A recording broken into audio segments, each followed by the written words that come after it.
Hello बच्चों, स्वागत है आप सभी का पढ़ ले 11th पर। सो बेटा हमारी अभी तक मैथमेटिक्स की कोई क्लास नहीं हुई है। फटाफट से हम लोग अपना ट्रिग्नोमेट्री स्टार्ट करेंगे। टर्म 2 के बारे में हम सारा का सारा सिलेबस यहाँ पर कवर करने वाले हैं। सो डोंट वरी, हम बहुत जल्दी आराम आराम से कर देंगे अपना syllabus complete. So let's start about the trigonometric. So basically आप लोगों ने 9th 10th में जो ट्रिगो पढ़ा होता है उसी के आगे से हम लोग स्टार्ट करते हैं, राइट। सो यहाँ पर हम बहुत बेसिक से स्टार्ट करेंगे, धीरे धीरे अपना लेवल बढ़ाते हुए चलेंगे। सो देखो पहली क्लास है मैथमेटिक्स का, सो आराम से पढ़ेंगे। आज की क्लास में कोई हसल नहीं, धीरे धीरे मैं आपको समझूंगी, आप मुझे समझोगे, देन हम लोग अपना लेवल अचीव करेंगे, ठीक है। सो सबसे पहले हम लोग आज बात करेंगे बेटा एंगल के बारे में कि एंगल क्या होता है। क्या बेटा अपना एंगल क्या होता है, बहुत छोटी सी बात है ना। सो बेसिकली हम लोग क्या करते हैं कि इस तरीके से एक लाइन होती है ऐसे, तो इस डायरेक्शन में हम लोग जनरली इधर जाते हैं। This is your anti clockwise, ठीक है। तो यहाँ पर इस लाइन को बोल देते हैं इनिशियल लाइन, और इनिशियल लाइन से हम लोग जाते हैं अपनी टर्मिनल लाइन तक, तो this is called your angle, ठीक। तो यहाँ पर अपने पास दो है, this is your vertex initial side, terminal side, तो this is your positive angle, है ना। और एक हमने लिया नेगेटिव में, तो दिस इज नेगेटिव एंगल। तो कैसे डिसाइड हुआ, जब हम बात करते हैं बेटा अपना एंटी क्लॉकवाइज, तो हम इसको लेते हैं क्या,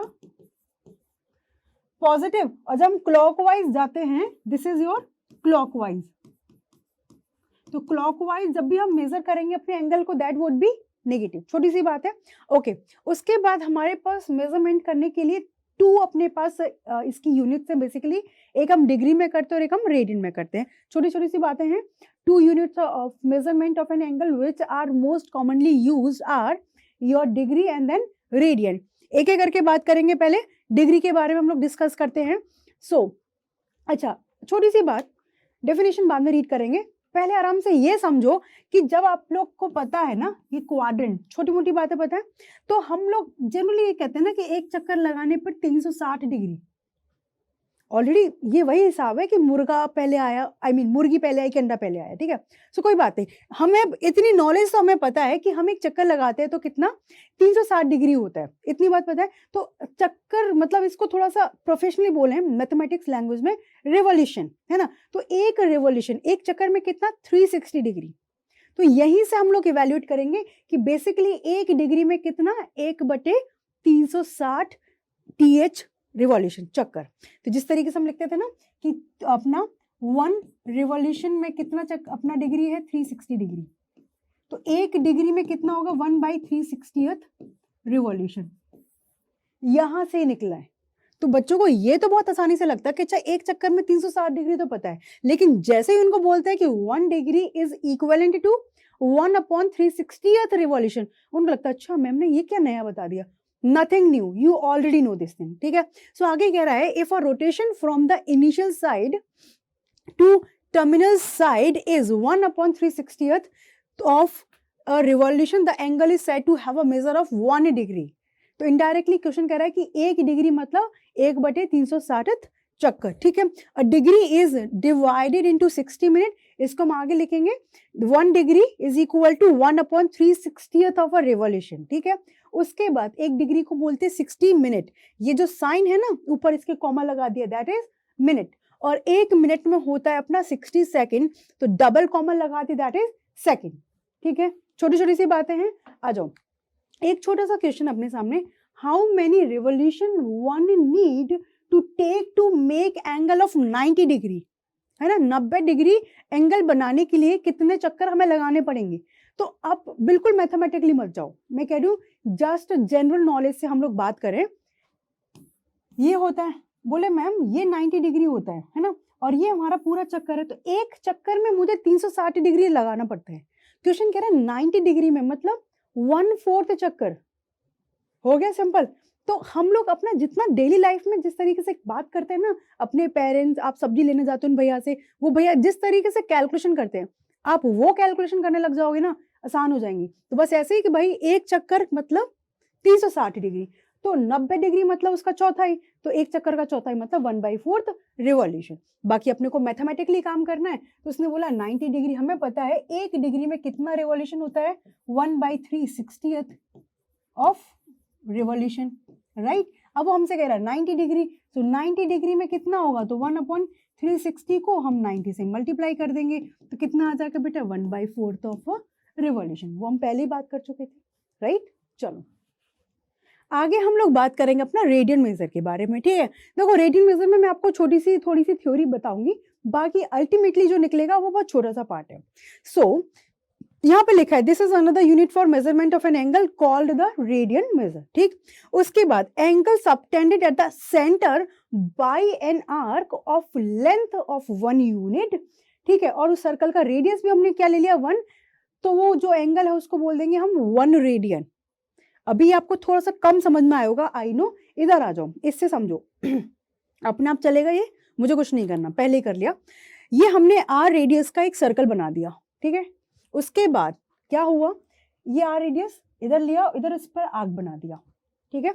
अब ये जो एंगल बना इसके लिए, तो ये हो गया हमारा 1 रेडियन, इसको बोला है 1 रेडियन, ठीक है। तो इस तरीके से 1 रेडियन, 2 रेडियन, 3, यहाँ पर पाई रेडियन, हमें पता है ये पाई रेडियन होता है। फिर आगे चल के अपना ये पाई है, तो ये भी अपना कितना हो जाएगा बेटा 2 पाई रेडियन। इतनी सी बात अपने को पता है।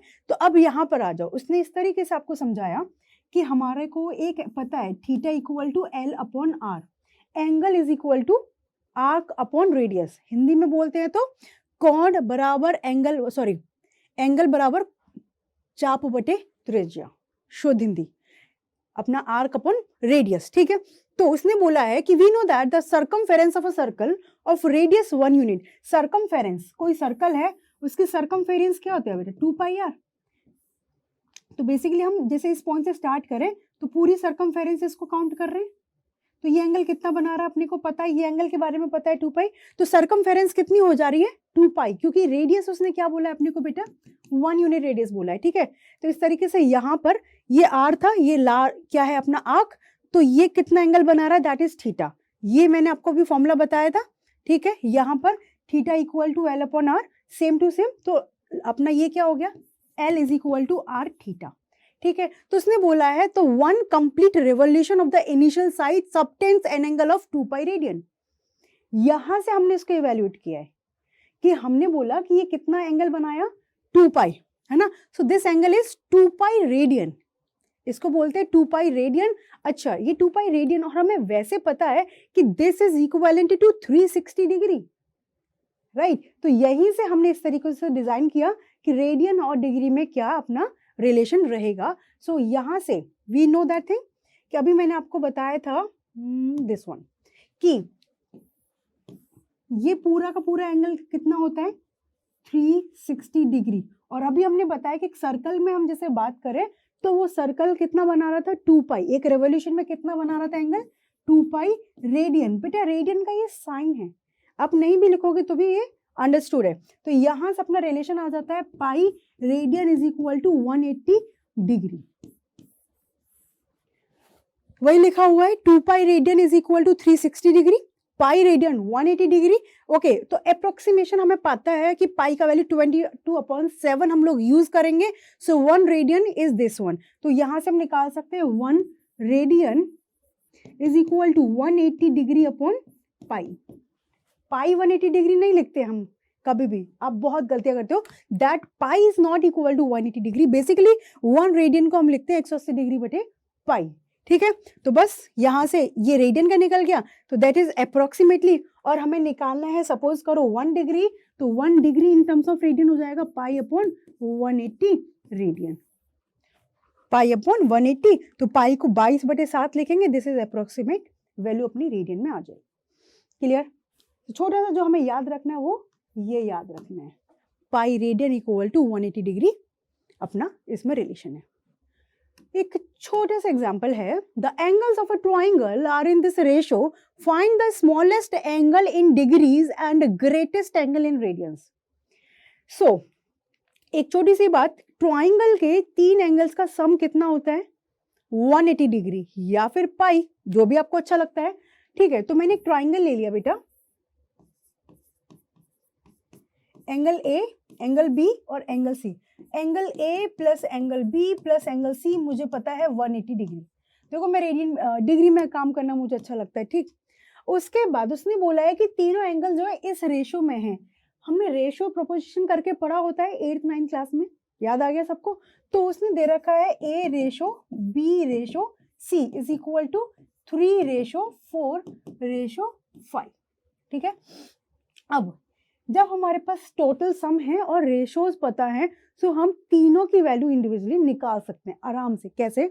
कि हमें पता है, सपोज मैंने A को ले लिया बेटा कितना, बेसिकली इन सबको मैंने x ले लिया, तो 3x, B का कितना वैल्यू आ जाएगा 4x, और C का कितना आ जाएगा 5x, क्योंकि रेशो इनका 3 4 5 है ना, तो एक कांस्टेंट एक कॉमन नंबर से मल्टीप्लाई कर दिया, ठीक है। अब ये तीनों वैल्यू यहाँ पुट कर दो, तो 3x plus 4x plus 5x is equal to 180 degree, ठीक है।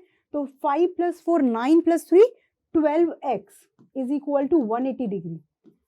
x इसको डिवाइड करोगे 12 से तो कितना हो जाएगा 1, और ये 5 डिग्री, तो x की वैल्यू 15 डिग्री है। x कुछ नहीं है, हमें अब निकालना है a एंगल, तो यहाँ पर x की जगह 15 डिग्री, तो 45 डिग्री आ चुका है। 15 इंटू 4 60 डिग्री आ चुका है, और यहाँ पे 15 इंटू 5 75 डिग्री आ चुका है। अब क्वेश्चन की रिक्वायरमेंट क्या थी कि स्मॉलेस्ट एंगल इन डिग्री, तो सबसे छोटा एंगल यही है, तो स्मॉलेस्ट एंगल इज 45 डिग्री, ठीक है। और वो कह रहा है आगे ग्रेटेस्ट एंगल इन रेडियन, तो हमें ग्रेटेस्ट एंगल जो निकाल तो लिया है हमने, कितना है बेटा 75 degree, but question is saying कि मुझे चाहिए रेडियन में।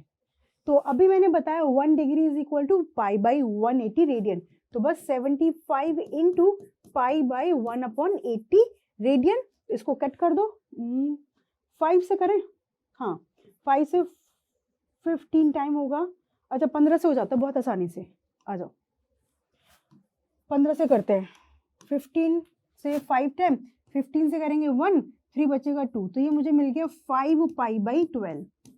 तो आपके इस तरीके से आंसर निकल गया, आसान है, डिफिकल्ट नहीं है, समझ में आ गया बेटा। चलो आगे एक दूसरा क्वेश्चन आपके सामने, if the arc of the same length in to circles subtends angle 35 and 63 at the center, find the ratio of their radii, find the ratio of their radii।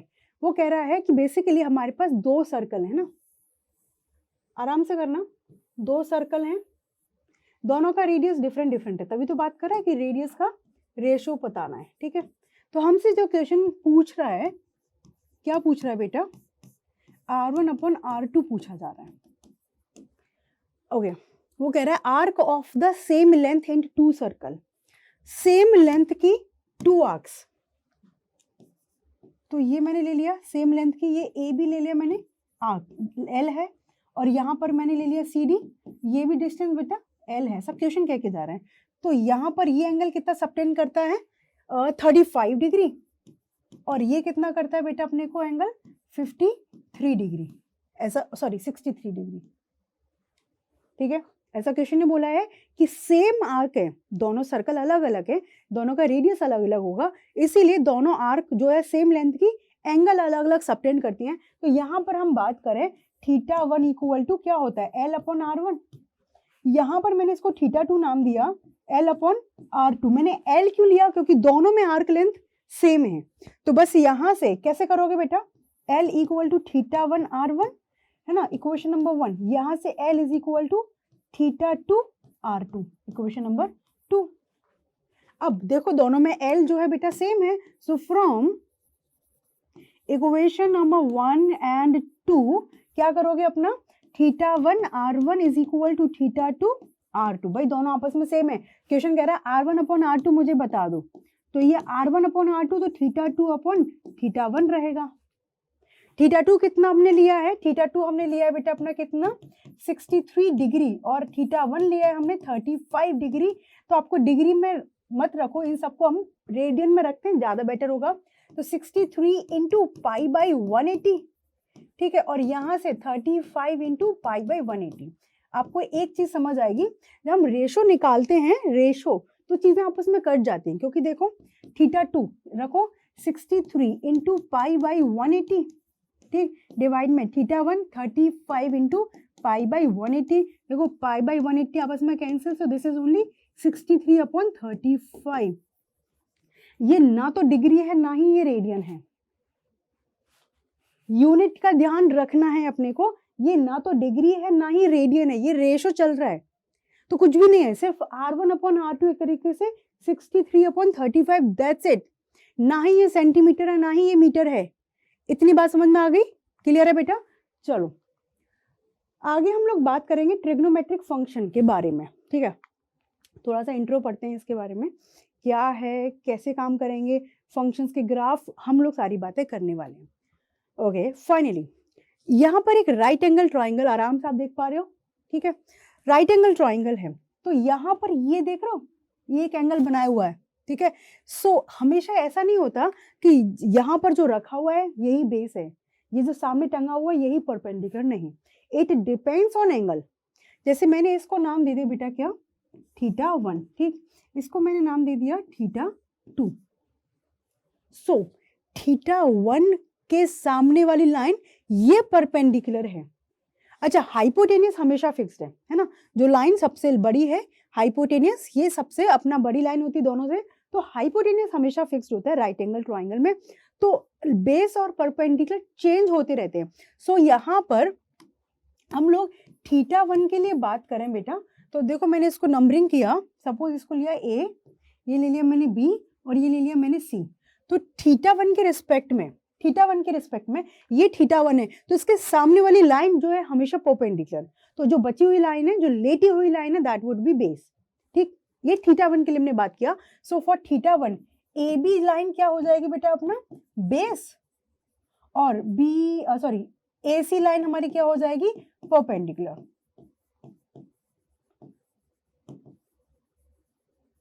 ये बात समझ में आ गई, ठीक। अभी मैं आपको कहूं फॉर θ2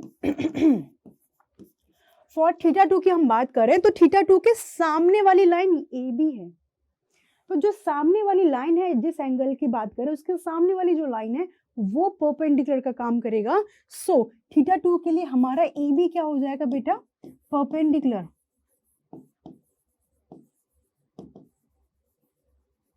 तो बची हुई लाइन कौन सी है, AC, तो वो बन जाएगी अपनी क्या बेटा, बेस। तो it depends on angle, it is not fixed कि भाई हमेशा हम यही पढ़ते आते हैं, क्योंकि वो इसी एंगल के बारे में बात करते तो हमें लगता है ये हमेशा परपेंडिकुलर है, ऐसा नहीं होता।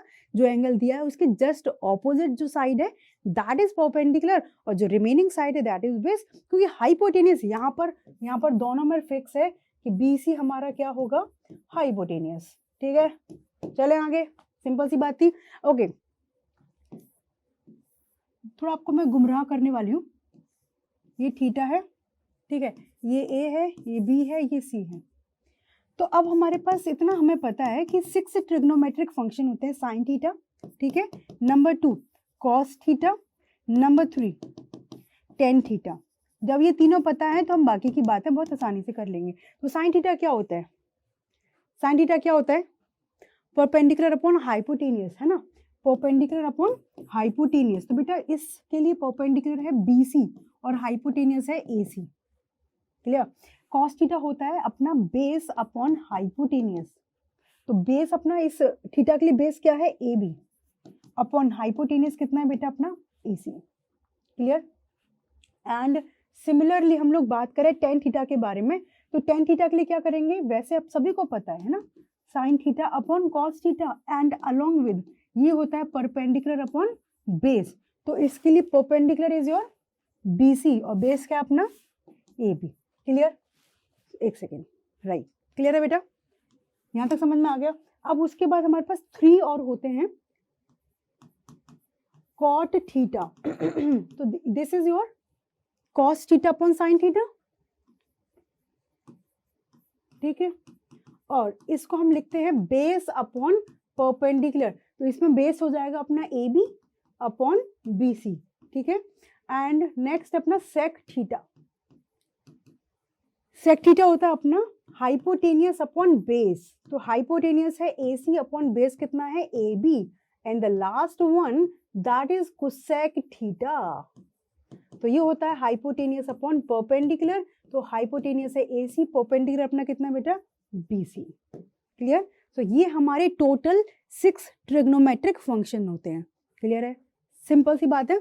चलो ये छोटे से एग्जांपल्स हैं आपके सामने, साइन अपॉन कॉस 10x, ठीक है, ये दोनों एंगल सेम होंगे तभी होगा। बच्चे को मैंने लिखा एक बार कि साइन ए अपॉन कॉस बी, और बालक ने लिख दिया फटाफट से tan a, क्योंकि हमारी मेंटालिटी हम सिर्फ एक चीज देखते हैं और आगे बढ़ जाते हैं, और दिस इज टोटली रॉन्ग, क्योंकि यहाँ पर जो एंगल है वो एंगल यहाँ होना चाहिए, है ना। तो साइन अपन कॉस से लिखा है तभी लिख पाएंगे, अदरवाइज इसका कोई मीनिंग नहीं है। आ जाओ नेक्स्ट अपने पास कॉस अपन साइन कॉट एक्स होता है। अच्छा यहाँ पर ये तीन अपने पास हैं, इनको बोलते हैं हम लोग इनइक्वालिटी, इनको बोलते हैं इनइक्वालिटी, और ये तो बच्चों की फेवरेट होती है, सबको पता होता है। तो यहाँ पर ये है sine square x plus cos square x का वैल्यू 1 होता है, sine square x plus cos square x का वैल्यू 1। इसको मैं प्रूफ करके आपको बताती हूँ 3 वाले को, कि sign square x plus cos square x की वैल्यू क्या निकलेगी और कैसे निकलेगी। ठीक, हमने अभी इसको प्रूफ किया है। तो यहाँ से साइन थीटा मतलब वही एक्स, तो मैंने लिखा BC अपॉन AC, तो यहाँ पर इसको लिखा BC अपॉन AC का स्क्वायर, ठीक, प्लस कॉस थीटा क्या है AB अपॉन AC, तो यहाँ से AB अपॉन AC का स्क्वायर। अब दोनों में देखो AC का स्क्वायर हम लोग एलसीएम ले लेंगे बेटा, तो ये निकलेगा BC का स्क्वायर प्लस AB का स्क्वायर। बोले मैम अब क्या हुआ?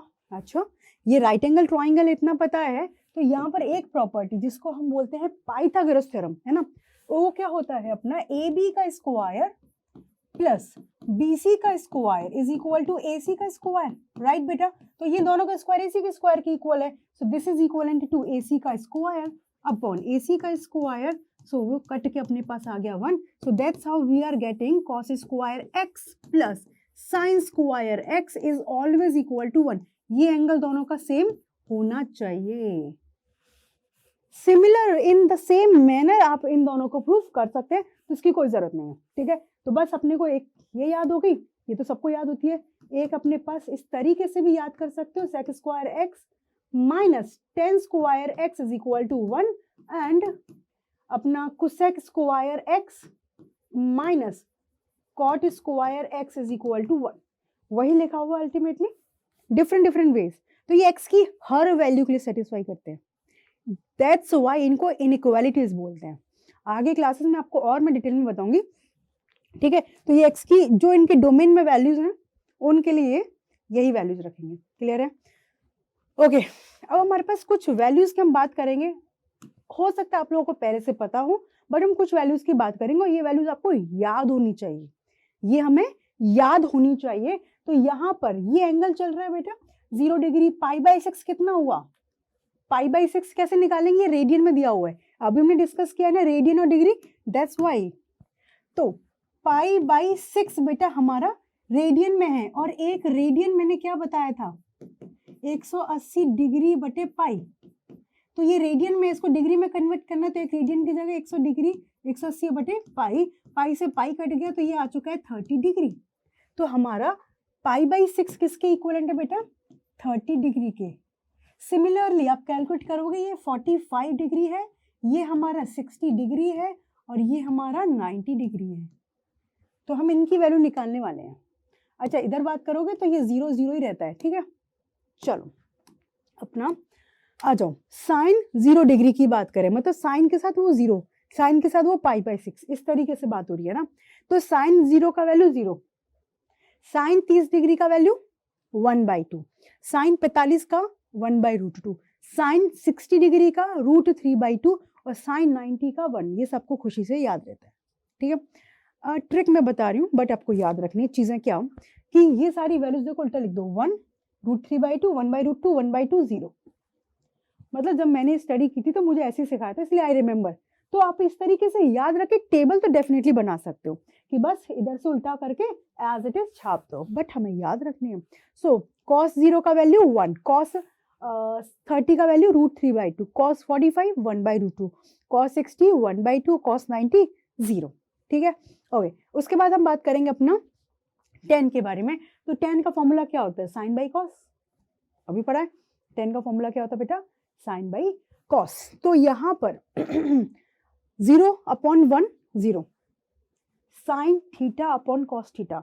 सो tan 0 का value 0 degree, sorry tan 0 degree का 0, tan 30 डिग्री कैसे याद करें? साइन अपॉन कॉस, तो इसको इससे डिवाइड करोगे, डिवाइड करना है तो ये कट जाएगा 1/√3। अब हमें याद भी रखना है tan 30 डिग्री इज 1/√3, ठीक है। उसके बाद tan 45, ये सबको याद रहती है वैल्यू 1, क्योंकि भाई यहाँ पर दोनों सेम है, एक दूसरे को डिवाइड करेंगे 1 मिलेगा। tan 60 डिग्री, इसको इससे डिवाइड कर, 2 से 2 कट जाएगा √3। और tan 90 1/0, इसलिए नॉट डिफाइंड बोल दिया है। हम इसको इस तरीके से इनफाइनाइट भी लिख देते हैं बेसिकली, कि tan 90 मतलब साइन बटे कॉस, तो कॉस 90 पर कितना देता है 0, इसलिए बोलेंगे it is not defined. Clear? यहां तक समझ में आ गया, ठीक है। इसके साथ साथ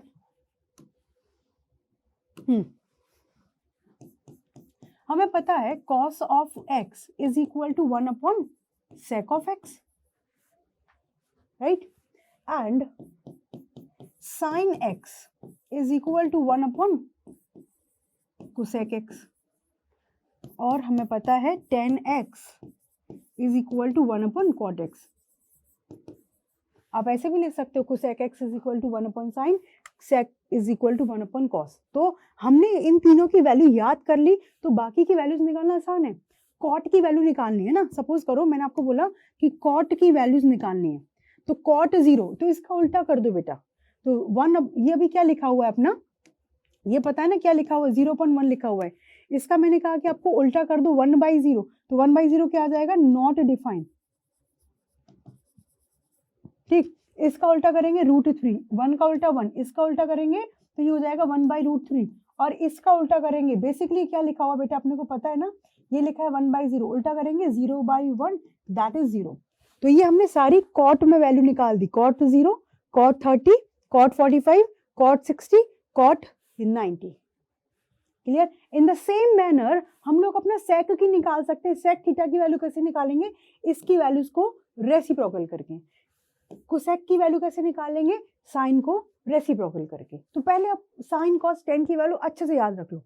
मैंने आपको बोला कि cosec 90 की वैल्यू बताओ, cosec 90 इसका उल्टा 1, cosec 0 तो इसका उल्टा 1/0, नॉट डिफाइंड, cosec 45 इसका उल्टा √2, cosec 30 डिग्री इसका उल्टा 2, cosec 60 डिग्री इसका उल्टा 2/√3।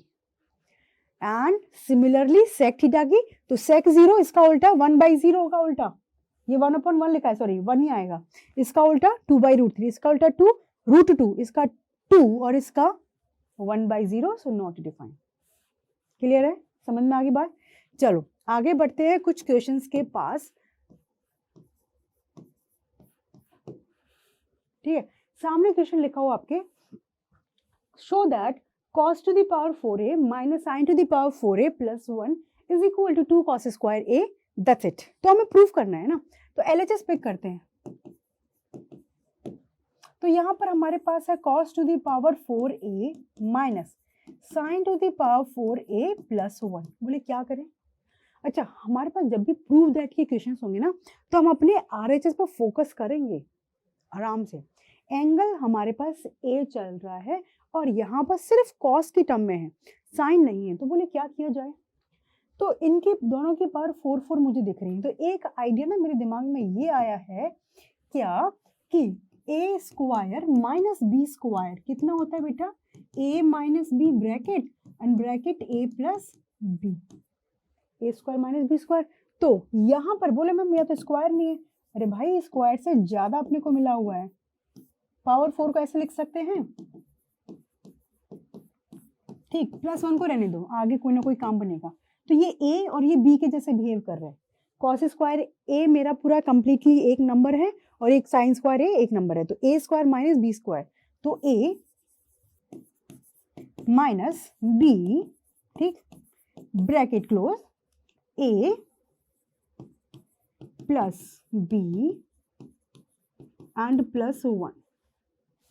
कुछ नजर आया है यहाँ तक आके कि अभी भी नील बेटे सन्नाटा?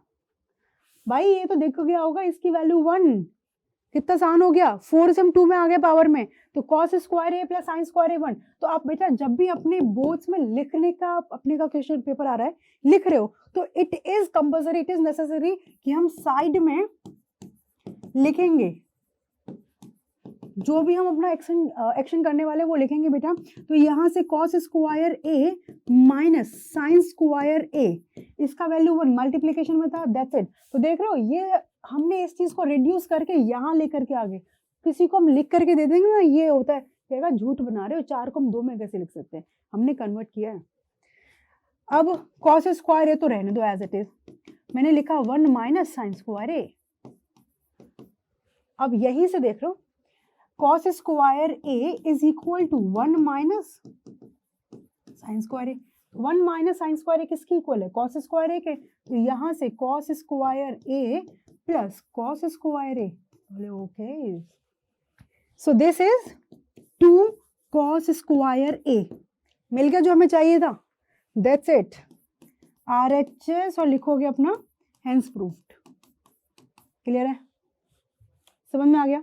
तो क्वेश्चन में एक एक करके हमने कहाँ से स्टार्ट किया, पावर 4 से क्लिक किया कि भाई इस पे a square minus B square लगाता है। मेरे दिमाग में ऑलरेडी आ चुका था कि ये टर्म बनेगी, दैट वुड बी 1। तो एक स्टेप पहले जब माइंड में आ जाता है ना तो सवाल थोड़ा सा सॉल्व हो जाता है, नहीं तो कई बार लिख करके फिर नजर आ जाता है। ठीक है, okay. Find the value of this, आराम से सोचो, 1 मिनट का टाइम है कि कैसे इनिशिएट करेंगे।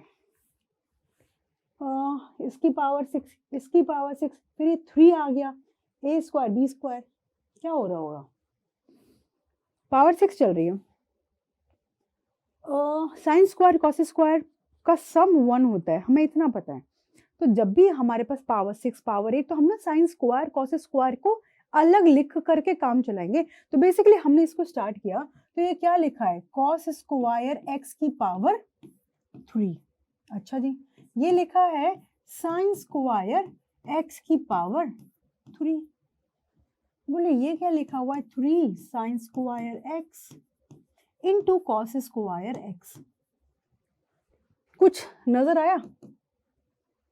ये नजर आपको तब आ पाएगा, इधर आ जाओ, जब अपने को a cube plus B cube का formula, sorry a plus B का होल क्यूब का फॉर्मूला अपने को याद होगा। इसको याद रखने के भी ना अलग अलग तरीके हैं।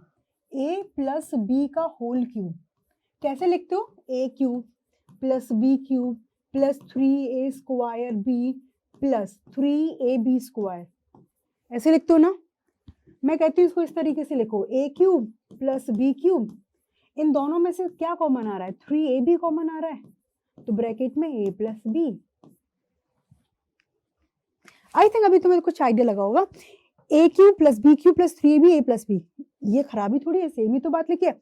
सो यहाँ पर ये a दिया, a cube plus B cube plus 3ab, बोले a प्लस बी आ गया, तो a प्लस बी, तो a की जगह क्या चल रहा है, साइन स्क्वायर एक्स, और b की जगह कॉस स्क्वायर, तो sine square plus cos square तो ऑलरेडी 1 होता है।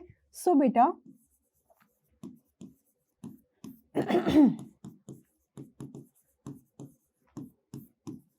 प्लस 3 sine square x cos square x, मैंने यहां पर अपनी मर्जी से लिख दिया ये, तो क्या क्वेश्चन में हमने कुछ गुनाह किया है क्या? देखो हम अपनी मर्जी से कुछ ऐड सब्ट्रैक्ट करते तो डेफिनेटली हमें ऐड किया है तो सब्ट्रैक्ट करना पड़ेगा, सब्ट्रैक्ट किया है तो ऐड करना पड़ेगा। हमने यहाँ पर बेटा ये नंबर मल्टीप्लाई किया तो डिवाइड करना चाहिए, बट सोचो आराम से कि अल्टीमेटली है क्या ये 1 तो हवा के जैसे हर जगह मौजूद है भाई, इंटू 1 करके 1 की जगह मैंने लिख दिया, मर्जी मेरी, क्योंकि हमें अपनी क्वेश्चन को डिजाइन करना था। तो we know that sine square x plus cos square x का वैल्यू कितना है बेटा 1, तो 1 की जगह लिख दिया। अब देखो a cube plus B cube plus 3ab bracket a plus B बन गया, और ये क्या लिखा हुआ है, a प्लस बी का होल क्यूब, तो a की जगह कितना है मेरा कॉस स्क्वायर एक्स, b की जगह साइन स्क्वायर एक्स का होल क्यूब। क्वेश्चन देख के लग भी रहा था कि इस तरीके से हम लोग एंड करेंगे। इसका वैल्यू हम ऑलरेडी लिख चुके हैं 1, सो दिस इज 1 का cube, so answer is your 1। Clear है, समझ में आ गया? सो क्वेश्चन किस तरीके से चल रहे हैं, इज इट क्लियर? बहुत आराम से चिल करके क्वेश्चन करने हैं, बट हाँ भाई हमें बहुत सारी चीजें ना पता होनी चाहिए, तो नहीं पता तो इनको नोट करो और याद रखना है, इस मेथड में भी और इस मेथड में भी। आई एम नॉट सेइंग कि यही याद होना चाहिए या फिर यही, दोनों याद होना जरूरी है। ठीक है, ओके। एक क्वेश्चन सामने आ गया, अच्छा जी, if this is given then find the value of this. Okay let's start. तो हमें ये कंडीशन दे रखी बॉस, बोले कंडीशन तो मैम बड़ी छोटी है और आंसर हमसे काफी बड़े क्वेश्चन का पूछा है, sine x plus sine square x is equal to 1। जो क्वेश्चन पूछा है उसमें सिर्फ कॉस के अलावा मुझे कुछ साइन नहीं दिख रहा। अच्छा फिर क्या करेंगे, कोई आइडिया आ रहा आपके दिमाग में, कैसे इनिशिएट करें? कोई है? जल्दी जल्दी जल्दी जल्दी जल्दी से बताओ, कोई आइडिया? देखो भाई साइन के साथ 1 को अटैच करके कोई फायदा नहीं है, इनमें कोई रिलेशन ही नहीं है, लेकिन साइन स्क्वायर के साथ है। बोले क्या? 1 माइनस साइन स्क्वायर एक्स क्या होता है? Cos square x. बोले अच्छा, तो यहां से अपनी बात बन गई। तो साइन एक्स को बेटा इधर रहने दिया और ये 1 माइनस साइन स्क्वायर एक्स, तो ये है अपना sine x is equal to cos square x. यहां से हम इस क्वेश्चन को इनिशिएट करेंगे कि मुझे कॉस स्क्वायर एक्स की वैल्यू मिल चुकी है साइन एक्स और साइन एक्स की कॉस स्क्वायर एक्स। अब जिस क्वेश्चन में वैल्यू पूछी उसको लिख लेते हैं। क्या पूछा आपने से? वैल्यू ऑफ, हल्दी पीला लेंगे, cos to the power 12x plus 3 cos to the power 10x plus 3 cos to the power 8x plus cos to the power 8 है या 6, नॉट 8, वही मैं कह रही थी कि 2 बार 8 कैसे आ गया, 6x माइनस 1। ठीक है, cos स्क्वायर एक्स पता है तो इसको लिखोगे cos स्क्वायर एक्स की पावर बेटा कितनी, 6, 6 दूनी 12 plus 3 cos square x to the power कितना बेटा, 5। ठीक है, प्लस 3 cos square x to the power 4 and plus cos square x to the power 3 minus 1। हमने सिर्फ cos स्क्वायर एक्स इन सबसे एक्सट्रैक्ट किया एक तरीके से, तो होल पावर 6, इसकी होल पावर 5, इसकी होल पावर 4, इसकी होल पावर 3। ठीक है, सो यहाँ से cos स्क्वायर एक्स किसके इक्वल है, साइन एक्स, तो ये हो गया बेटा sine x to power 6 plus 3, ये हो गया sine x to whole power 5 plus 3, यहाँ पर साइन एक्स की पावर 4 प्लस ये हो गया sine x to whole power 3 minus 1। है ना, क्लियर है? 3 4 5 6। अच्छा जी, अब क्या करें? इधर देखो 3 दो जगह मुझे दिख रहा है और साइन क्यूब एक्स हम प्यार से कॉमन लेके जा सकते हैं। चलो जी स्टार्ट करते हैं हम ना। तो मैंने साइन क्यूब एक्स कॉमन निकाल दिया थ्रू आउट, तो क्या मिलेगा, साइन क्यूब एक्स निकाला है ना। साइन क्यूब एक्स निकालने से देखते हैं कुछ काम बनेगा कि नहीं। तो यहाँ पे बचेगा साइन क्यूब एक्स, ठीक है, यहाँ पर 3 sign to the power 2x plus 3 common लिया तो एक बचेगा साइन एक्स, है ना, और यहां से प्लस 1 और बाहर माइनस 1 लिखा हुआ है, इसको मत भूल जाना। यहां तक बन गया, अभी दिमाग में कुछ क्लिक हो रहा है भाई, अब हो जाना चाहिए, इसको फोकस करो। a cube 3a square plus 3ab square और b क्यूब, b मतलब हमारा 1 है, इसलिए 1 की पावर कुछ भी लगाओगे 1 मिलेगा। तो यहां पर लिखोगे 1 प्लस साइन एक्स का क्यूब, ये कितना होता है बेटा, 1 का क्यूब प्लस साइन एक्स का क्यूब, तो sine cube x plus 3a square, 1 का स्क्वायर 1 इंटू साइन एक्स, ठीक, प्लस 1 इंटू साइन एक्स का स्क्वायर, साइन स्क्वायर एक्स।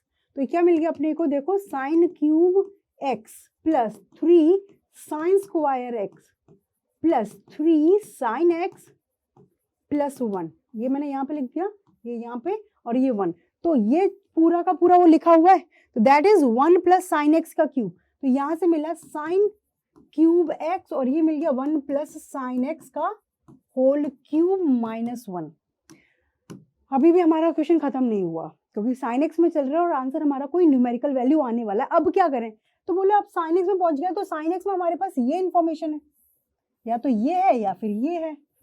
तो sign x plus sine square x का वैल्यू 1 है, तो यहाँ तो बोले मैम बन ही नहीं रहा। जरा अच्छे से देखोगे, ये साइन एक्स, ये मैंने लिखा 1 प्लस साइन एक्स और इस पूरे की पावर 3 माइनस 1, भाई इधर भी पावर 3, इधर पूरे ब्रैकेट पे पावर 3, तो इनको आपस में मल्टीप्लाई करते हैं, डेफिनेटली अपने को मिलेगा।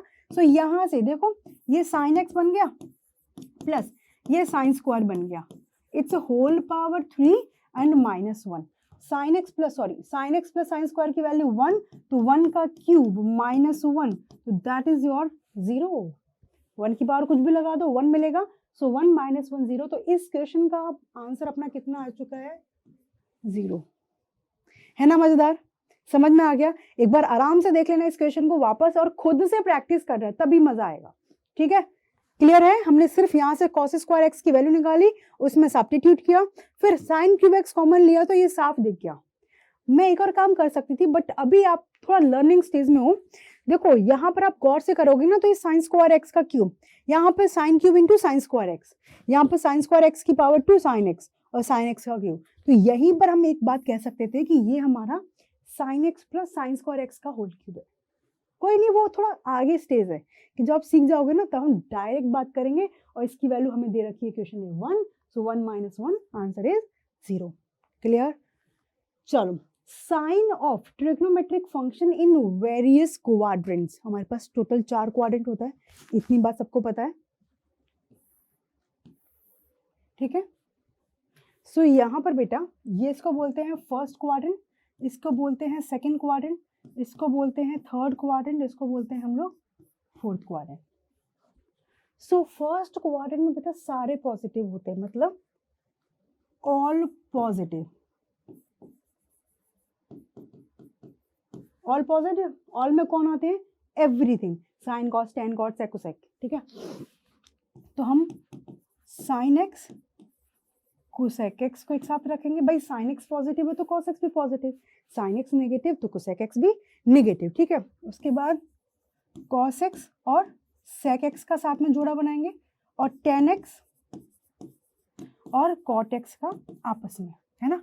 सो फर्स्ट क्वाड्रेंट में सारे पॉजिटिव सबके लिए। और फर्स्ट क्वाड्रेंट कहाँ से कहाँ मूव करता है बेटा?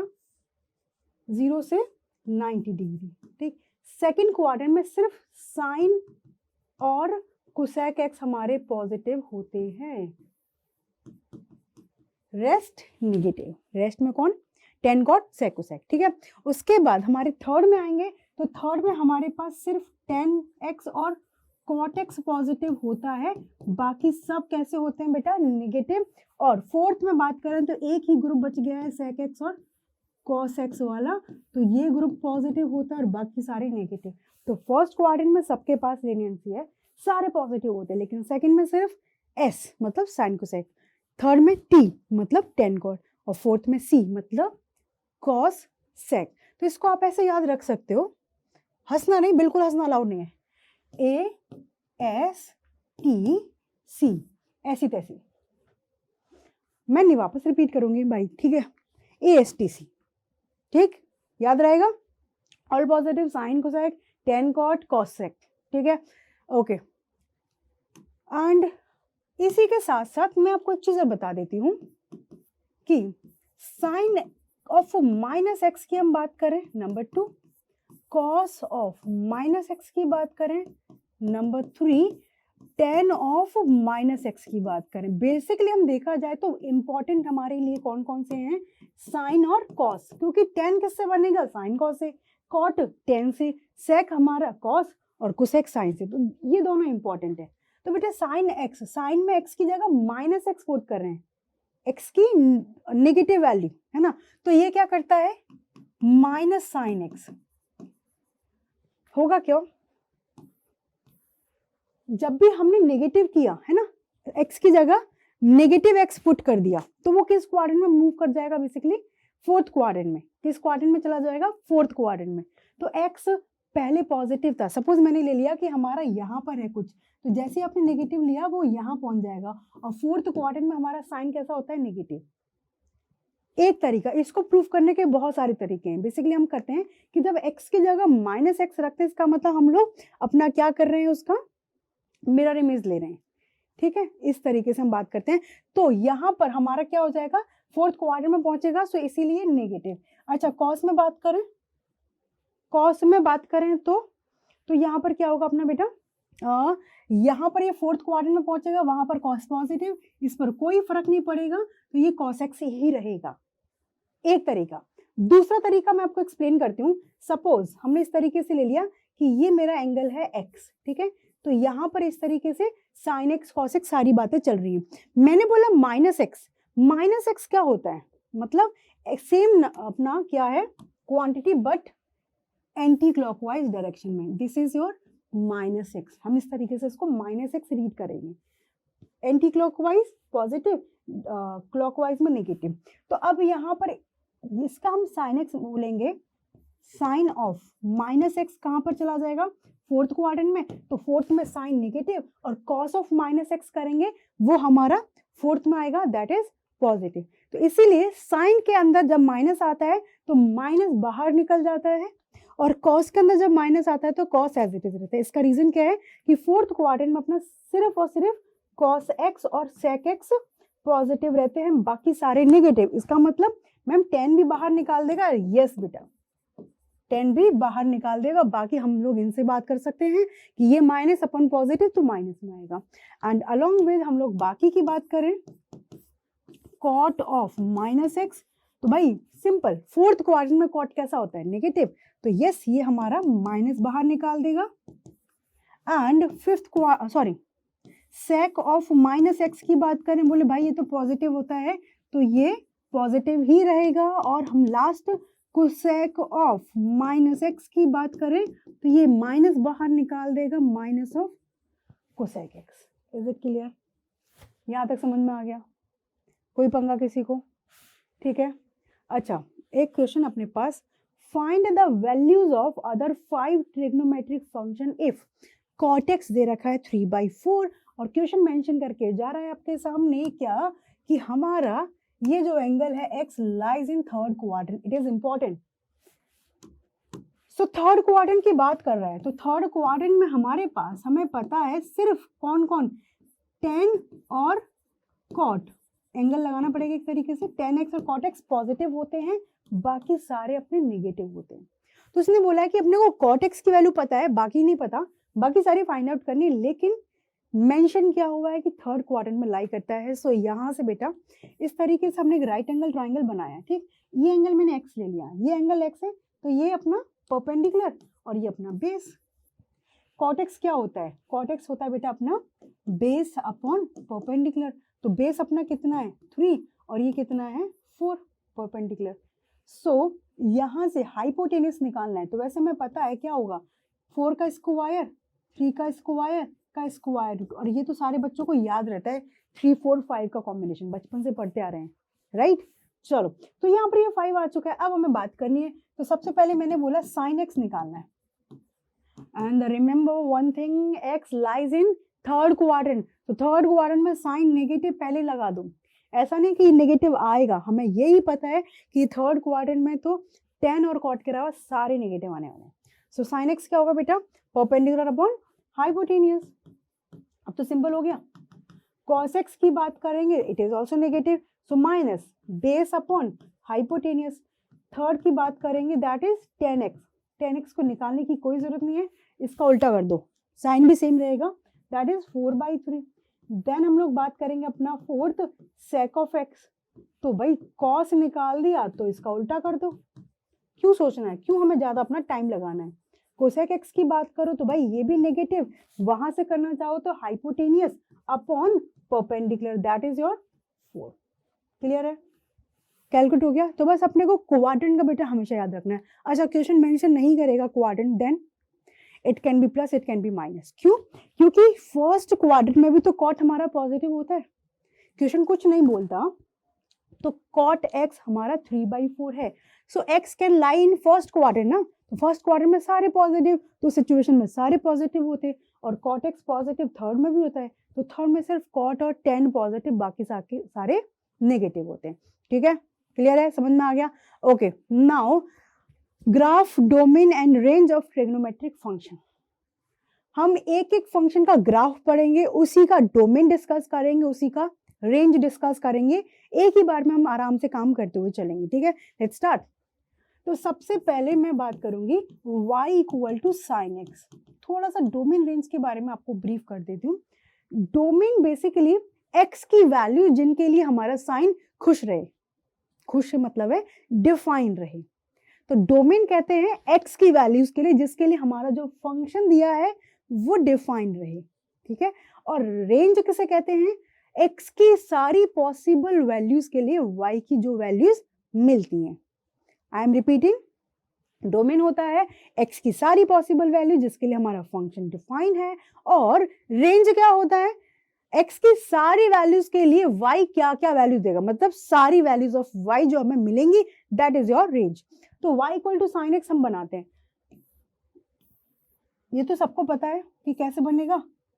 ये मैंने पाई ले लिया, ये मैंने 2 पाई ले लिया, इधर माइनस पाई, इधर माइनस 2 पाई, तो ये बनेगा ऐसे करके, ठीक, ये बनेगा अपना ऐसे करके। सुंदर नहीं बना, चलो बनाते हैं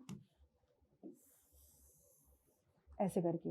तो ये वैल्यू बेटा अपनी कितनी जाती है, मैक्स 1 जाती है, और इधर कितना जाता है बेटा, ये एक साथ है, ऐसा मत कहना कि मैं अलग अलग है। चलो, तो ये अपना जाता है बेटा -1। तो ये ग्राफ अपना ऐसे आगे बढ़ता चला जाता है ना, और इधर भी ये ग्राफ अपना आगे बढ़ता चला जाता है। तो ये हमारा साइन एक्स के स्ट्रक्चर में। तो साइन एक्स एक तरीके से वेव के जैसे चलता है ना, पानी की लहरें। अच्छा, इसका डोमेन मैं आपसे पूछूं तो आप क्या बताओगे बेटा, रियल नंबर। कैपिटल आर किसे डिनोट करता है, रियल नंबर को, क्योंकि यहाँ पर एक्स कोई भी वैल्यू दे दो सबके लिए डिफाइंड है। तो साइन एक्स का डोमेन क्या है बेटा, ऑल रियल नंबर। अच्छा, रेंज की बात करें, रेंज अपना क्या है, रेंज क्या होता है बेटा, y की ऑल पॉसिबल वैल्यूज। तो आराम से देखो कि हमारे पास y की क्या क्या वैल्यूज मिल रही हैं, -1 से लेकर के 1 के बीच में हमारा पूरा का पूरा ग्राफ ट्रेवल कर रहा है, ना तो 1 से ऊपर ना -1 से नीचे। तो रेंज हो गई हमारे इस फंक्शन की -1 से 1 and closed bracket. Close bracket क्यों, क्योंकि 1 और -1 इंक्लूड है अपना। अच्छा, ये वैल्यू पाई, ये 2 पाई, ये 3 पाई, ये 4 पाई, ये 5 पाई, है ना। इधर देखा जाए तो ये -π -2 पाई, इधर ये -3 पाई। तो साइन एक्स 0 कहाँ पर है, n पाई पर। यहाँ पर आपको बोलूं कि साइन एक्स का वैल्यू 0 है, तो अब हमें जनरलाइज आंसर देना है। तो 0 पाई, 2 पाई, 3 पाई, तो आप लिखोगे x is equal to n pi. और n क्या है हमारा, इंटीजर्स, नेचुरल नंबर नहीं, integer. It can be 1 plus minus में ले सकते हैं। तो क्योंकि प्लस माइनस पाई, 0, 2 पाई, सब पे हमें क्या मिलेगा, 0। तो जब हमें पता है कि साइन एक्स हमारे कितना होगा बेटा, 0, तो इसका मतलब x इक्वल टू n पाई। इतनी बात क्लियर हो गई। एक ग्राफ पढ़ेंगे उसके बारे में थोड़ा सा एनालिसिस कर लेंगे। यहां तक क्लियर है कि साइन एक्स हमारा 0 है, तो x क्या होगा, n पाई, ठीक है। और ये हमेशा डिफाइंड है अपने को, इतना क्लियर है। चलो, सेकंड हम लोग बात करेंगे अपना y is equal to cos x के लिए। y equal to cos x, छोटी मोटी वैल्यूज तो हमें पता है। कॉस 0 पर क्या देता है, 1, है ना। यहाँ पर मैंने लिया π/2, उधर देगा 0, और इधर मैंने लिया पाई, इधर मैंने लिया -π/2, तो इधर पर भी 0, है ना। तो ये ग्राफ कैसे चलता है अपना, अच्छा, माइनस पाई पर देता है बेटा -1, तो ये ग्राफ अपना ऐसे चलता है। ये हमारा 2 पाई होगा कहीं यहाँ पर, इस पर अपने को 1 मिलेगा, ठीक है। तो ये ग्राफ अपना इस तरीके से आगे वेव के जैसे चलता जाता है, इधर भी आगे बिल्कुल ऐसे चलेगा। तो अब यहाँ पर ये देखते हैं, ये कहाँ कहाँ पर 0 जाता है, -π/2, ये -3π/2 रहेगा, ये π/2, ये 3π/2, है ना। यहाँ पर देखा जाए तो बेटा ये रहेगा 5π/2। I think you are getting. तो सबसे पहले हम डोमेन रेंज की बात करते हैं, है ना, डोमेन। तो फिर से कोई मुझे बताएगा कि डोमेन क्या रहेगा इस फंक्शन का, बताओ जी भाई, इसका फंक्शन का डोमेन क्या रहेगा। डोमेन क्या होता है बेटा, x की सारी वैल्यूज जिसके लिए फंक्शन डिफाइन, खुश है, किसी भी वैल्यू पे ये इग्नोर कर रहा है क्या, x की सारी वैल्यू ये बेटा अपना कंसीडर कर रहा है। तो यहाँ पर डोमेन क्या हो जाएगा अपना, रियल नंबर। डोमेन क्या हो गया अपना, रियल नंबर, ठीक है। अब हम बात करेंगे रेंज के बारे में। रेंज क्या होता है, बताया था, y की पॉसिबल वैल्यू जिनके लिए फंक्शन डिफाइंड है। तो क्या क्या वैल्यूज हैं, बोले भाई ये तो वही सेम टू सेम।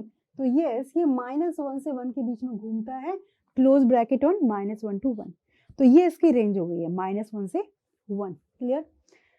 अच्छा, मैंने आपको बोला नंबर 1 कि cos x क्या है अपना 0, cos x मेरा 0 है। तो कहाँ कहाँ पर 0 मिल रहा है? π/2, 3π/2, 5π/2, 7π/2, अगला बता सकते हो 9π/2, इधर -π/2, -3π/2। सो बेसिकली π/2 का ऑड मल्टीपल क्या बोलेंगे? 1, 3, 5, यही तो मिल रहा है। 1π/2, 3π/2, 5π/2, 7π/2, 9π/2।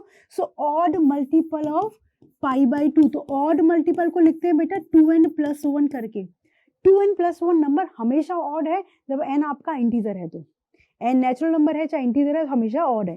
देख लो n की जगह जो मर्जी रख लो, -5 तो -9 निकलेगा, तो इधर -π/2, -3π/2, -5π/2, सब पर क्या मिलेगा? 0। तो x is equal to 2n+1 π/2 इसको, और यहाँ पर n अपना बिलोंग्स टू इंटीजर। रीड कैसे करेंगे?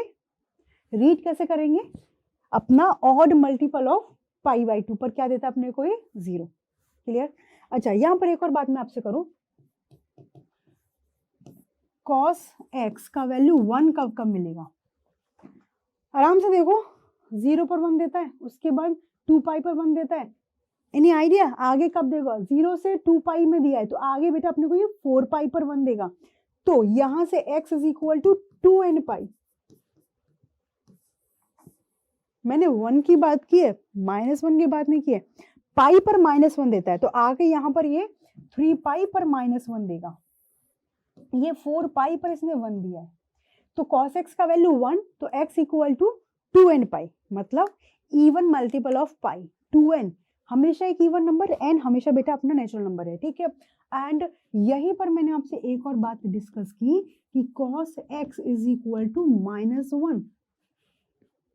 तो -1 कहां दे रहे हैं? पाई, 3π, 5π, इधर -π, ये वैल्यू क्या होगी बेटा? -π। इधर अपने को पता चलेगा ये तो मिलेगी -2π, है ना, आगे चल के -3π। सो पाई, 3π, 5π, क्या समझ रहे हो? ऑड मल्टीपल ऑफ पाई, 1π, 3π, 5π, 7π, 9π, इन सभी पर मिलेगा -1। So odd multiple of pi, so x is equal to 2n+1 into pi, इन सभी पर हमें मिलेगा -1। तो देखो ये 2nπ, ये 2n+1π। सो ये इवन नंबर्स है, ये ऑड नंबर्स है। इवन मल्टीपल ऑफ पाई पे मिलेगा 1, ऑड मल्टीपल ऑफ पाई पर मिलेगा -1, और n हमेशा क्या है? अपना इंटीजर। क्लियर है? समझ में आ गया? चलो ओके, अब हम बात करेंगे अपना थर्ड 10x के बारे में। ठीक, थोड़ा सा आइडिया देखो, 10x होता क्या है मेरा? sin x upon cos x होता है ना बेटा। अब cos x कहाँ 0 जाता है? अभी मैंने बताया था odd multiple of π/2, cos π/2 0, cos -π/2 0। So 10π/2 पर नॉट डिफाइन, तो जहां जहां पर cos x मेरा 0 जाएगा वहां वहां पर 10x हमारा कैसा रहेगा? Not define. तो ऑड मल्टीपल ऑफ π/2 पर हमारा 10x कैसा रहेगा? नॉट डिफाइन, क्योंकि हमने बताया cos x 0 कहां जाता है? Odd multiple of π/2। ठीक है, तो पहले इसका ग्राफ ड्रॉ करते हैं आराम से। देखो, तो ये 0 ले लिया, ये मैंने ले लिया π/2, ये ले लिया पाई, ये ले लिया 3π/2, और ये ले लिया 2π। आगे और भी बना सकते हैं, इधर ले लिया -π/2, इधर ले लिया -π, इधर ले लिया -3π/2, इधर ले लिया -2π। ठीक है, अब अभी मैंने आपको बताया कि मेरा जो फंक्शन है sin x upon cos x है, तो हम कोई फंक्शन की बात करते तो ऐसे तो लिखते हैं cos of x can not be 0, मतलब x can not be multiple of odd multiple of π/2। 10x की डेफिनेशन ये कहती है कि भाई 10x फंक्शन डिफाइन नहीं होगा ऑड मल्टीपल ऑफ π/2 पर। सो मैंने π/2 पर बनाया डॉट डॉट डॉट,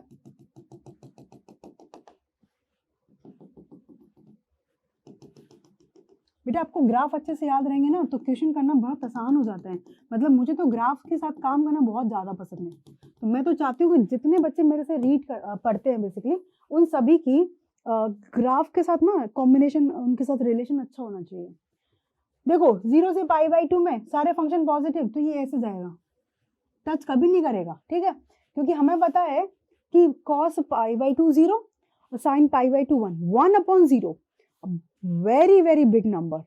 1/0, 0 बहुत छोटा नंबर है, जितने छोटे नंबर से डिवाइड करोगे नंबर उतना ही बड़ा। तो ये कहाँ जाकर के मिलेगा अपने को नहीं पता, ऐसे करके मतलब ऊपर तक जाएगा और इधर ये अपना नेगेटिव। इस तरीके से अपना पूरा ग्राफ सेम पैटर्न फॉलो करता हुआ बनेगा।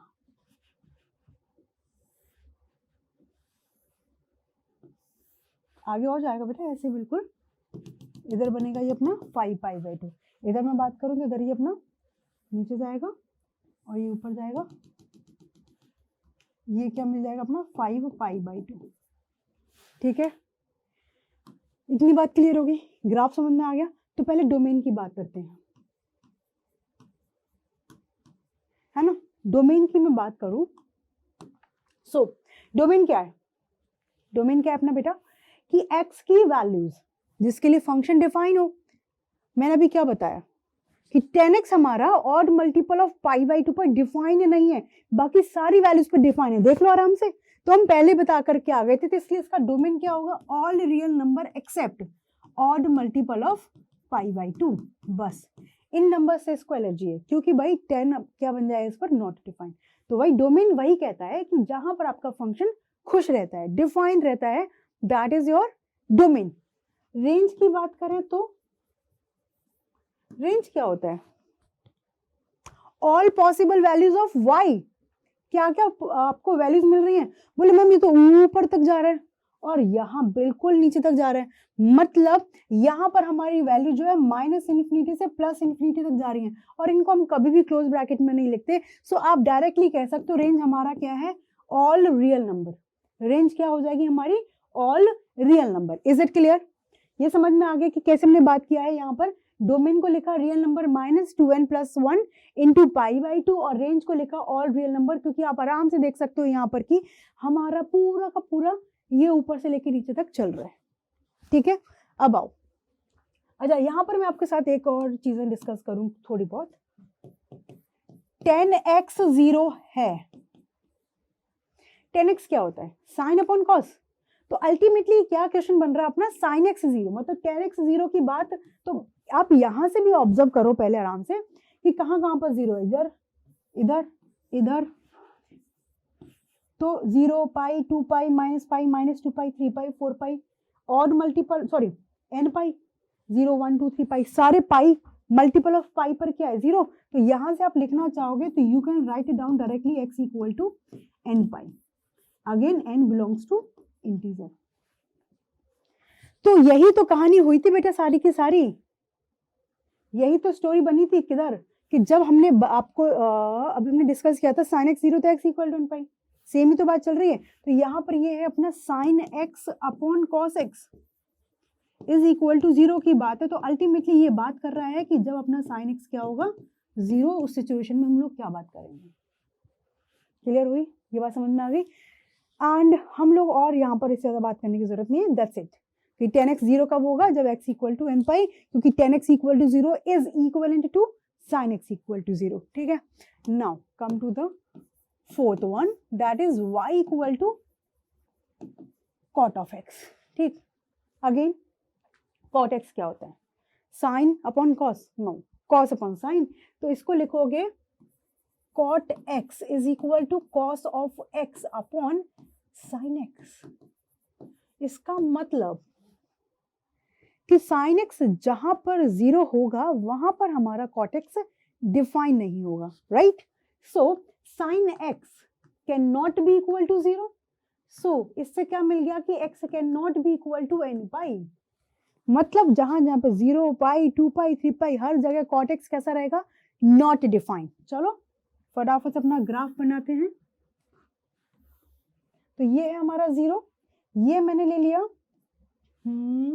ये ले लिया π/2, ये ले लिया π, ये 3π/2, ये ले लिया 2π। ठीक, इधर ले लिया -π/2, इधर -π, इधर ले लिया -3π/2, इधर ले लिया -2π। ठीक है, अभी क्या बताया था कि फंक्शन जो है n π पर नॉट डिफाइंड। तो 0, π, 2π हर जगह क्या बना दो? Dotted line. तो 0 पर बनाएंगे। ठीक है, इधर भी फंक्शन डिफाइन नहीं होगा, पाई पर नहीं होगा, ठीक, इधर 2 पाई पर नहीं होगा, इधर अपना माइनस पाई पर भी नहीं होगा और -2 पाई पर भी नहीं होगा। बस 0 से पाई बाई 2 में फंक्शन हमेशा पॉजिटिव, तो इसको कभी नहीं भूल पाओगे। इस तरीके से व्हेन यू आर रिमेम्बरिंग ना, तो बेटा हमेशा याद रहेगा कि 0 से पाई बाई 2 में अपना पॉजिटिव ये से चला जाएगा। अब इसी की कॉपी छाप दो, बस कार्बन कॉपी बना दो अपना। 3 पाई बाई 2 पर 0 जाएगा तो ये ऐसे चला गया और ये ऐसे चला गया अपना। इधर 4th क्वाड्रेंट में नेगेटिव, इधर चला गया और इधर इस तरीके से you can design the graph और आगे बढ़ता चला जाएगा अनलिमिटेड। तो अब इसके डोमेन की बात करें, आई थिंक अब तो अपने को समझ आ चुका है कि डोमेन रेंज कैसे निकाल रहे हैं। तो इसका डोमेन क्या है बेटा, रियल नंबर माइनस n पाई, क्योंकि हमारा ये पाई के मल्टीपल पर डिफाइन नहीं है। रेंज की बात करें तो यस, इसका रेंज क्या है अपना बेटा, ऑल रियल नंबर, y की सारी वैल्यूज मिल रही हैं। And similarly at the same time हम बात करें कि if cot of x is equal to 0, तो यहां से आप ऑब्जर्व करोगे तो pi by 2, 3 pi by 2, 5 pi by 2, minus pi by 2 and ultimately अब देखा जाए तो ये क्या होगा, cos x is equal to sorry upon sin x is equal to 0। तो ये बात कर रहा है when cos of x is equal to 0, both are the same thing. और मैंने आपको बताया था when cos x equal to 0 odd multiple of pi by 2, तो ये यहां से मिलेगा अपने को x is equal to odd multiple of pi by 2। Clear है, समझ में आ गया, डन, कोई पंगा तो नहीं। कैसे देखना है, ग्राफ अपने को याद रहेगा तो हम कोई भी चीज नहीं भूलेंगे। यहां से इतना पता चल गया कि पाई 2 पाई 3 पाई इन पर डिफाइन नहीं है फंक्शन, और cot x 0 कहां पर रहेगा अपना, odd multiple of pi by 2। Okay, next अपने पास है क्या, y equal to sec of x, है ना, y equal to sec of x। इसकी बात करें तो ये होता है 1 अपॉन cos x। ये क्या होता है, 1 अपॉन cos x। तो ये कहां डिफाइन नहीं होगा, जहां पर cos x 0 है।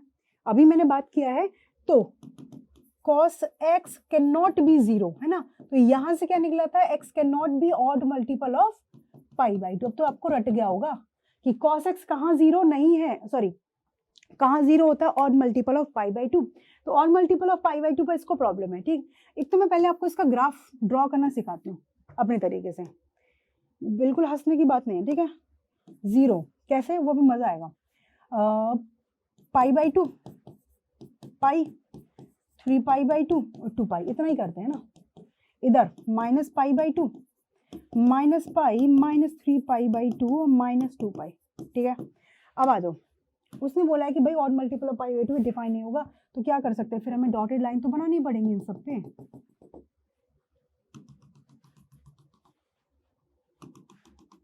अहो कहाँ चले बॉस, हम यहाँ थोड़ी बात कर रहे हैं।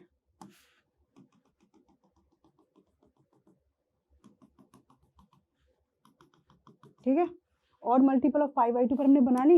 अब मैं आपको कह रही हूँ कि मैं ग्राफ बनाऊंगी किसका, cos x का। बोले sec x, cos x का बनाएंगे पहले हम लोग। तो cos x का ग्राफ बेटा ये मैंने 1 ले लिया, ये मैंने -1 ले लिया, ठीक है। तो cos x का ग्राफ ऐसे तो बनेगा, यहाँ पर ये माइनस पर जाएगा, इधर अपना 2 पाई पर ऊपर जाएगा, तो ये ग्राफ ऐसे बन गया। ठीक, ये ब्लू वाला ग्राफ अपना cos x का बन रहा है और इधर ये इधर चला गया। अब पाई बाई 2 पर उल्टा, तो बेसिकली क्या करना है, ये एक तरीके से इस कटोरे के जैसे, देखो कटोरा रखा है, इसका उल्टा रख दो,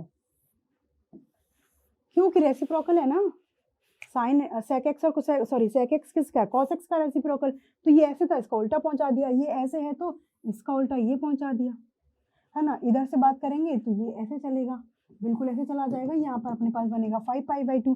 इधर हमने बात किया तो ये ग्राफ अपना ऐसे, ये इनफाइनाइट तक जाएगा, है ना। और इधर हम बात करेंगे तो ये ऐसे रहेगा पूरा, तो ये ग्राफ अपना ऐसे चला जाएगा। तो अब मैंने आपको यहाँ से कर दिया इसको इरेज, तो देखो आराम से क्या बन गया, ये अपना बन चुका है ग्राफ किसका, sec x का। ये ग्राफ हमारा sec x का है। अब देख लो, तो मैंने जो टेक्निक आपको बनाने की बताई थी वही अपने को याद रखना है। तो इसका डोमेन तो बहुत आसानी से आप लोगों को समझ में आ चुका होगा, क्या है, real number minus odd multiple of pi by 2, क्योंकि भाई cos वहीं डिफाइन नहीं है। ठीक, अब हम बात करें रेंज के बारे में।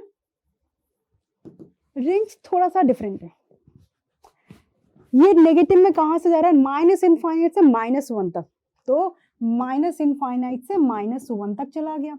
उसके बाद बीच में कुछ नहीं मिला इसको, फिर ये 1 से स्टार्ट हो गया, 1 है ना बेटा, ये -1 है, फिर 1 से लेकर के इनफाइनाइट, तो यूनियन 1 टू इनफाइनाइट। ये थोड़ा अपने को याद रखना पड़ेगा, बच्चे भूल जाते हैं।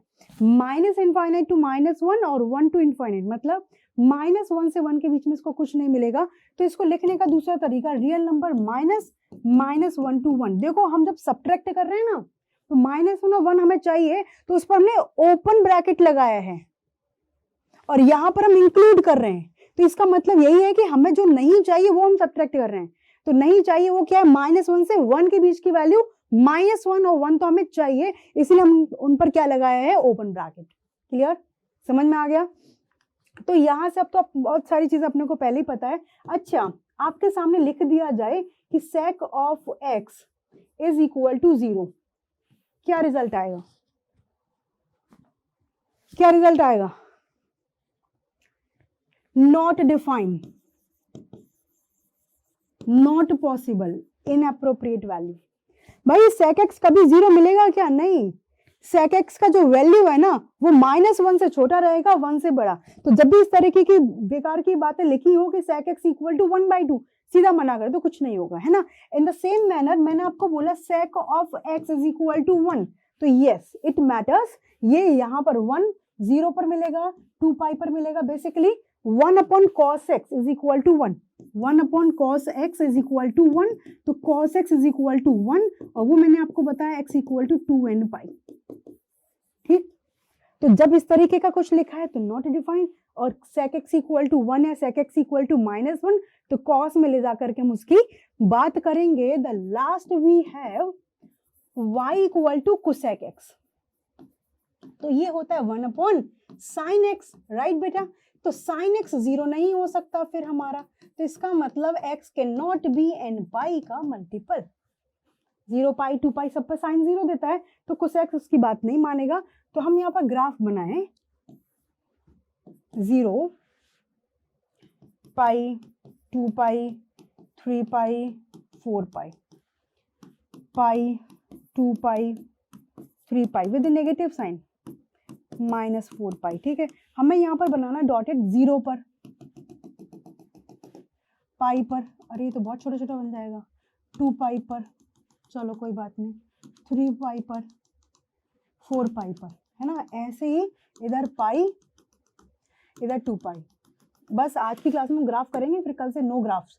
ठीक है, यहाँ पर मैंने ले लिया 1 और यहाँ पर ले लिया -1। तो अब ये ग्राफ बेटा कैसे चलेगा, 1 पर तो हमेशा ऊपर जाएगा ना, क्योंकि ये ग्राफ साइन का ऐसे होता था ना, तो ये π/2 पर यहाँ पर देगा 1, तो ये ग्राफ अपना ऐसे चलेगा, चलेगा बिल्कुल वैसे सही, बट ये 0 पाई पर चलेगा। इधर ये -1 मिलेगा, -1 किस पर मिलेगा बेटा, 3 π/2 पर। इधर ये अपना फिर से वही चलेगा अपना,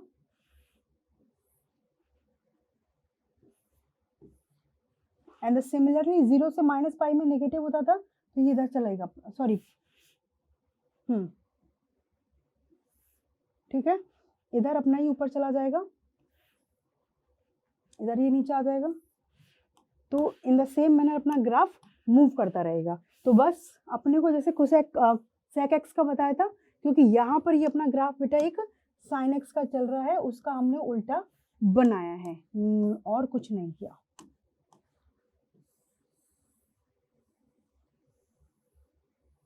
इस तरीके से ये चल रहा है, ये चल रहा है, तो इनका उल्टा उल्टा हमने बना दिया। येलो वाला ग्राफ जो हमारा sin x का है, सिंपल। ठीक है, तो अब मैं इसके डोमेन की बात करती हूँ। तो डोमेन तो आपको पता है, रियल नंबर -n पाई, बोले मैम तब से ऐसे ही पढ़ा रहे हैं। ठीक है, कि यहाँ पर पाई के मल्टीपल्स नहीं आएंगे। रेंज की बात करें तो रेंज क्या है बेटा, -∞ टू -1 यूनियन 1 टू इनफाइनाइट, और इसको लिखने का दूसरा तरीका, रियल नंबर में से -1 से 1 के बीच की वैल्यूज। ठीक है, सिमिलरली cosec x जो है मेरा बेटा हमेशा 1 से बड़ा, एंड cosec x हमेशा -1 से छोटा। तो कभी भी आपको लिखा है इस तरीके से कि cosec x की वैल्यू 1/2 कब होगी, तो ये लिख देना भाई कि क्या पूछ रहे हो, ये तो पॉसिबल ही नहीं है, गलत पढ़ के आए हो तो। ठीक है, क्लियर है? अच्छा, यहीं पर आपके सामने आ जाता है cosec x is equal to 1, तो अल्टीमेटली क्या लिखा हुआ है अपने को, sine x equal to 1। Cosec x का वैल्यू -1 मतलब साइन एक्स का वैल्यू -1। क्लियर है? समझ में आ गया बेटा? सो आई होप आपको समझ में आ चुका होगा। आज की क्लास बस यहीं तक। सो हमने आज बहुत बेसिक डिस्कस किया है, बिल्कुल छोटी छोटी सी बात हमने डिस्कस किया, ग्राफ इंपॉर्टेंट है और साथ में कुछ छोटे छोटे से फॉर्मूलाज। तो आज की क्लास बहुत बेसिक्स है, अगली क्लास में हम लोग अच्छे से धूमधार करके क्वेश्चन करने वाले हैं। सो बिल्कुल आप लोग बने रहो यहाँ पर, अच्छे से स्टडी करो, keep learning, keep growing. Thank you so much, मिलते हैं नेक्स्ट क्लास में, बाय।